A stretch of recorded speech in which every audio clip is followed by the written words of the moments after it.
నా నమస్కారం. మా ఈ కమిటీ ఎందువలన పాత కమిటీ టైం అయిపోయినందువలన కొత్త కమిటీ ఎన్నుకున్నారు. నా తోటి రీలర్లు నన్ను ప్రెసిడెంట్గా ఎన్నుకున్నారు. అందువలన ఎవరైతే ఇంత మునుపు కమిటీ వైస్ ప్రెసిడెంట్లుగా సెక్రటరీలుగా ఉన్నారో వాళ్ళ కాల పరిమితి పూర్తి అయినందుకు గాను కొత్త కమిటీని కొత్త ప్రెసిడెంట్ని ఎన్నుకోవడం జరిగింది. ఎట్లా ఉంది అంటే ఈ రీలింగ్ వ్యవస్థ అనేది పాత, అంటే ఇతను మా నాన్న లాంటివాడు, అంటే మా నాన్న వయసు ఇతనిది. వీళ్ళ నాన్న కూడా ఇదే వ్యవస్థలో కొనసాగేవాడు, అంటే పట్టు రీలింగ్లో. ప్యారు సాబ్ అతని ఇతను మా నాన్న వయసు ఇతనికి.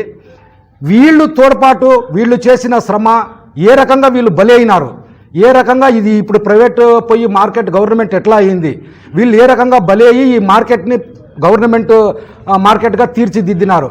అదే రకంగా వీళ్ళ మంచితనమే ఈరోజు మా భార్య, బిడ్డలు, మా కుటుంబము, మా వెనుక పనిచేసే వర్కర్స్ కానివ్వండి, వాళ్ళ కుటుంబాలను కానివ్వండి, జీవించడానికి ఈ పెద్ద మనుషులే మాకు ప్రత్యేక ఆధారం అని ప్రత్యేకంగా మీకు విన్నవించుకుంటున్నాం. రీలింగ్ వ్యవస్థకు వస్తే మనము పాతకాలం నాటి గాంధీ చరకా పద్ధతుల్లో ఉండేవాళ్ళు. మా రీలింగ్ వ్యవస్థ అంటే మా నాన్న అప్పుడు ఏ మల్టీ ఎండ్ కానీ ఏ కాటేజ్ బేసన్ కానీ మాకు లేదు.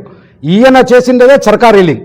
దీని తర్వాత ఈయన కొంచెం ఇంప్రూవ్ అయ్యి ప్రభుత్వము ఈ గాంధీ చరకా నుండి తర్వాత కాటేజ్ బేసన్ అని, తర్వాత బ్యాకెట్ రీలింగ్ అని, తర్వాత ముఖ్యంగా మల్టీ అండ్ రీలింగ్ అని, దాని తర్వాత ఏఆర్ఎం అంటే ఆటోమేటిక్ రీలింగ్ మిషన్, అంటే అదే గూళ్ళు ఉడికిపించుకోవడము, అదే పోగు తీసుకోవడము, అదే దారం తీసుకోవడము. ఈ వ్యవస్థ పెరిగి పెరిగి పెరిగి పెరిగి ఇప్పుడు ఆన్లైన్ అనే వ్యవస్థకు వచ్చేసింది. అంటే తండ్రికి తెలియదు కొడుకు ఏం రేట్ కోడ్ చేస్తున్నాడు అని, కొడుకు తెలియదు తండ్రి ఏం రేట్ కోడ్ చేస్తున్నాడు గూళ్ళును అని.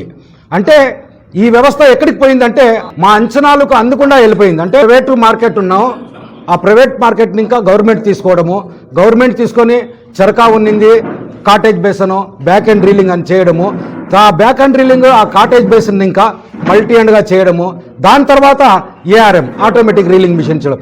ఈ రకంగా టెక్నాలజీ అని పెరిగి ఇటు రైతులకు కానివ్వండి, ఇటు రీలర్లకు కానివ్వండి, ఏ రకమైనటువంటి ధోకా ఏమీ లేకున్నట్ల ఈరోజు మార్కెట్ సజావుగా సాగుతూ ఉంది. 780 మంది రీలర్లు ఉండేవాళ్ళు. ఎంతమంది? 780 మంది రీలర్లు ఫర్ హిందూపూర్ ఓన్లీ.